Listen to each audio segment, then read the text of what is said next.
जय माता दी। देवी कवच।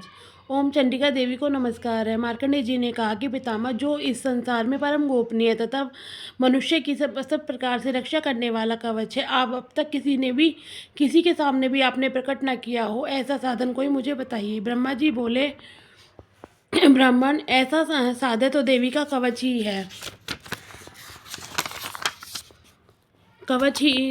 है, जो गोपनीय से भी परम गोपनीय, पवित्र तथा संपूर्ण प्राणियों का उपाय करने वाला है। महामुने, श्रवण करो। देवी की दो मूर्तियां देवी की 9 मूर्तियां हैं, जिन्हें नवदुर्गा कहते हैं। उनके पृथक पृथक पृथक पृथक नाम बताए जाते हैं। प्रथम शैलपुत्री, दूसरी दूसरी मूर्ति का नाम ब्रह्मचारिणी, तीसरी स्वरूप चंद्रघंटा के नाम से प्रसिद्ध है। चौथी मूर्ति का कुष्मांडा कहते हैं। पांचवी दुर्गा नाम स्कंद माता। देवी के छठे रूप को कात्यायनी कहते हैं। सातवां रूप कालरात्रि, आठवां महागौरी के नाम से प्रसिद्ध है। नवी दुर्गा का नाम सिद्धिदात्री है। ये सब नाम सर्वत्र महात्मा महात्मा वेद भगवान के द्वारा प्रतिपादित हुए गए हैं। जो मनुष्य अग्नि में जल रहा हो, रणभूमि में शत्रुओं से घिर रहा हो, विषम संकटों में फंस रहा हो, तथा इस प्रकार से भय से आतुर होकर जो भगवती के शरण में प्राप्त होता, उसको कभी कोई अमंगल प्राप्त नहीं होता। युद्ध के समय संकट पड़ने पर भी उनके ऊपर कोई विपत्ति दिखाई नहीं देती। उन्हें शोक दुख का भय की प्राप्ति नहीं होती। जिन्होंने भक्तिपूर्वक देवी का स्मरण किया है, उनके निश्चय ही अद्भुत होता है। देवेश्वरी, जो तुम्हारा चिंतन करते हैं, उनकी तुम निसंदेह रक्षा करती हो। चामुंडा देवी प्रेत पर, आनून पर होती हो, बाहरी भैंसे पर सवारी करती है। इंद्र देवी वाहन इरावत हाथी है। चंद्र वैष्णो देवी गरुण ही आसन जमाती है। माहेश्वरी वृषभ पर आरूढ़ होती है। कुमारी वाहन मयूर है। भगवान विष्णु की प्रतिमा लक्ष्मी देवी के कमल आसन पर विराजमान है और हाथों में कमल धारण किए हुए हैं। वृषभ आरूढ़ देवी ने क्षेत्र रूप धारण कर रखा है। ब्राह्मी देवी हंस पर बैठी हैं और सब प्रकार के आभूषण से विशोभित हैं। इस प्रकार से सभी माताएं सब प्रकार की योग शक्ति संपन्न हैं। इनके सिवा और भी बहुत सी देवियां हैं, जिनके अन्य अन्य प्रकार के आभूषण शोभा से युक्त तथा नाना प्रकार के रत्नों से सुशोभित हैं।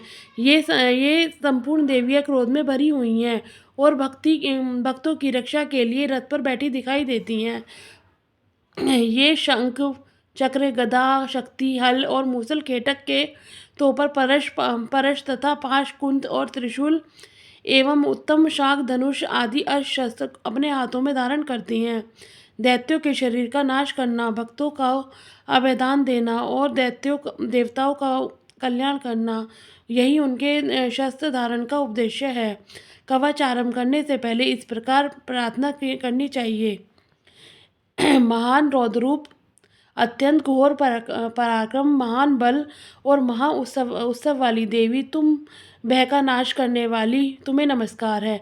तुम्हारी ओर देखना भी कठिन है। शत्रुओं का भय बढ़ाने वाली जगदम्बिके मेरी रक्षा करें। दिशा में इंद्रिय मेरी रक्षा करें।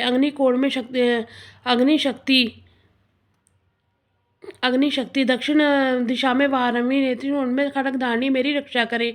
पश्चिम दिशा में वाराणसी और उनमें मृग पर सवारी करने वाली देवी मेरी रक्षा करें। उत्तम दिशा में कौमारी, ईशान कोण में शूलधारणी देवी रक्षा करें। ब्रह्माणी, तुम ऊपर की ओर से रक्षा करें और वैष्णो देवी नीचे की ओर से रक्षा करें। इस प्रकार शव पर अपना वाहन बनाने वाली चामुंडा देवी मेरी दसों दिशा में मेरी रक्षा करे। जया आगे की ओर से मेरी रक्षा करे। विजया पीछे की ओर से मेरी रक्षा करे। वाम भाग में अपराजिता और दक्षिण भाग में अपराजिता रक्षा करे। उत्तरनी शिखर की रक्षा करे। उमा मेरे मस्तक पर विराजमान होकर रक्षा करे। ललाट में मालाधरी रक्षा करें और यशस्वी देवी मेरी भुवों का संरक्षण करे। भुवों के मध्य भाग की त्रिनेता और नाथनों की यम घंटा रक्षा करे। दोनों नेत्रों में के मध्य भाग में नाखुनी और कानों में द्वारवासिनी रक्षा करे। कालिका देवी मेरे कपोलों की तथा भगवती शाकरी कानों की मूल भाग की रक्षा करे। नासिका में सुगंधा और ऊपर के होठ की चरिता देवी मेरी रक्षा करे। नीचे की होठ की अमृत कला तथा जिन्हों जीवा में सरस्वती देवी रक्षा करे। कोमारी दांतों की ओर चंद्रघंटा कुष्ठ प्रदेश की रक्षा करे। चंद्रघंटा गले की घाटी की ओर महामाया मेरे तालु की रक्षा करे। कोमाक्षी ठोड़ी की ओर सर्वमंगला मेरी वाणी की रक्षा करे। भद्रकाली गीवा की ओर धनुषी पृष्ठ भाग की रक्षा करे। कुष्ठ भाग में रहकर भाग में नील गीवा और कंठ में नील में नली में कुंडल कुबरी रक्षा करे। दोनों कंधे में खड़बाग्नि, दोनों भुजाओं की व्रजधारिणी रक्षा करे। दोनों हाथों में दंडनी और उंगलियों में अंबिका देवी रक्षा करे। शूलेश्वरी नाकों की रक्षा करे। कुलेश्वरी कुकरू के में रहकर रक्षा करे। महादेवी दोनों स्तनों की ओर शोर नाशनी देवी मेरी मनका की रक्षा करे। ललिता देवी हृदय में और शूलधारणी उदर में रहकर मेरी रक्षा करे।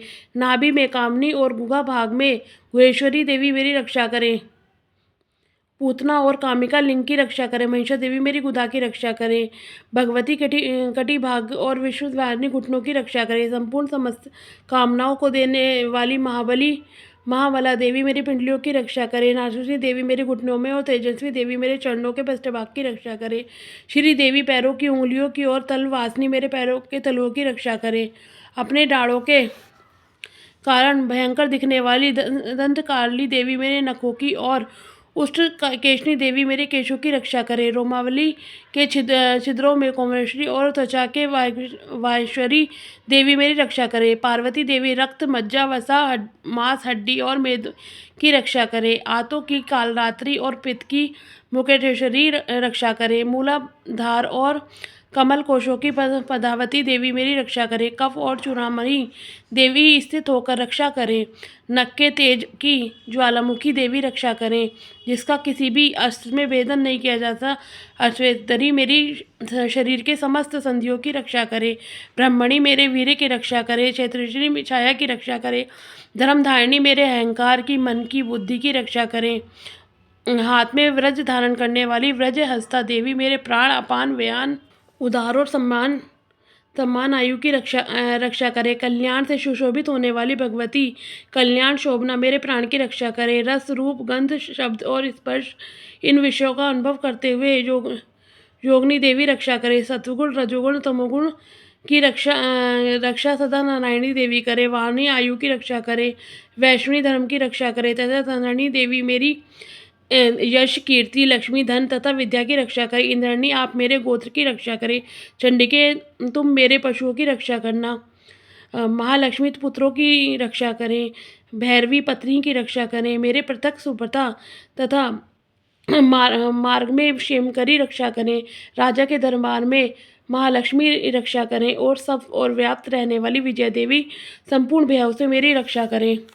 देवी यह स्थान कवच में नहीं कहा गया हो, अतएव राक्षसों के रक्षा से रहित रह गया हो, वह सब तुम्हारे द्वारा सुरक्षित हो, क्योंकि तुम विजयशालिनी और पापनाशनी हो।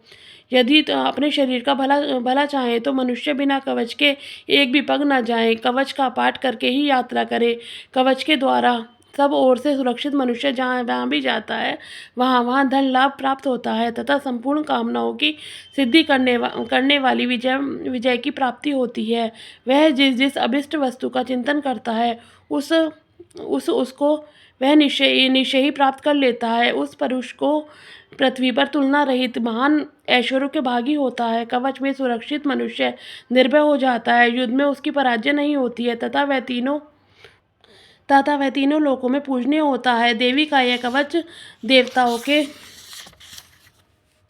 के लिए भी दुर्लभ है। जो प्रतिदिन नियम पूर्वक तीनों संध्याओं में के समय श्रद्धा के साथ इसका पाठ करता है उस देवी कला प्राप्त होती है तथा वह तीनों लोक में कभी कहीं भी अपराजित नहीं होता है। इतना ही नहीं, वह अल्प मृत्यु रहित हो 100 से भी अधिक वर्षों तक जीवित रहता है। मकरी, चेचक, कोढ़ आदि उसकी संपूर्ण वेदना नष्ट हो जाती है। कनेर, बाघ, अफीम, धतूरे आदि का स्वास्थ्य विष, सांप, बिच्छू आदि का काटने से चढ़ा विष भी, अफेन तथा तेल के संयोग आदि से बनने वाला कृत्रिम विष, ये सभी प्रकार के विष दूर हो जाते हैं, उनका कोई असर नहीं होता है। इस प्रकार पृथ्वी पर मरण, मोहन आदि जितने भी अभिचारक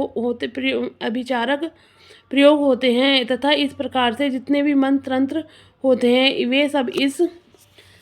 वे सब इस कवच को हृदय में धारण कर लेने पर मनुष्य को देखते ही नष्ट हो जाते हैं। ये ही नहीं, पृथ्वी पर विचरने वाले ग्राम देवता, आकाशचारी देव, विशेष जल के संबंध में प्रकट होने वाले गण, उपदेश मात्र से सिद्ध होने नीमकोटि के देवता, अपने जन्म के साथ प्रकट होने वाले देवता, कुल देवता, माला, कंठमाला आदि, डांकानी, शांकानी, अंतरिक्ष में विचरने वाले अत्यंत बलवती भयानक डांकानियों, भूत, प्रेत, पिशाच, यक्ष, गंधर्व, राक्षस, ब्रह्मराक्षस, बोतल, कुष्मांड और भैरव तथा अनिष्ट कारक देवता भी हृदय में कवच धारण किए हुए रहने वाले मनुष्य को देखते ही भाग जाते हैं। कवचधारी पुरुष को राजा के समान सम्मान वृद्धि प्राप्त होती है। यह कवच मनुष्य के तेज में वृद्धि करने वाला है और उत्तम है। कवच का पाठ करने वाले पुरुष अपनी कीर्ति विभूति भूतल पर सुरक्षा के साथ साथ वृद्धि को प्राप्त करता है। जो पहले कवच का पाठ करके बाद में सरस्वती का पाठ करता है, उसकी जब तक वन पर्वत और कानों सहित यह पृथ्वी टिकी रहती है, तब तक उसके पुत्र पौत्र आदि संतान परंपरा बनी रहती है। फिर देह का अंत होने पर वह पुरुष भगवती महामाया के प्रसाद के से उस नित्य परम पदा को प्राप्त होता है, जो देवताओं के लिए भी दुर्लभ है। वह सुंदर दिव्य रूप धारण करता है और कल्याण में शिव का साथ आनंद का भागी होता है। बोल देवी मैया की जय, बोल चंडी मैया की जय।